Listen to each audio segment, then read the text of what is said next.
Ayun na mga kawaiti, continuous natin. Natanggal na natin to. Yan. Yan ang natanggal. Then, i-refresh natin dito. Bali yung ginamit natin unang-una dun sa pagtanggal dito sa gilid. Yan. Sa pinaka main shock niya. Ito yun. Pinantanggal natin dyan itong G's. Yan.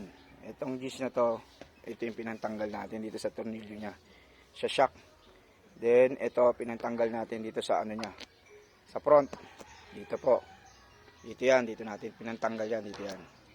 Pero madali na naman yan kahit ikaw na magkabit yan Yan. Kailangan mo lang dito ng ano.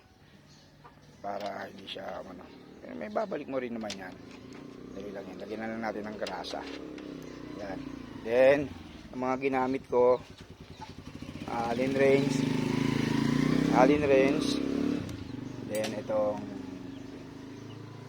12 o 14. Tapos, T30 na butterfly. Isa lang pala kailangan nito. Kala ko marami.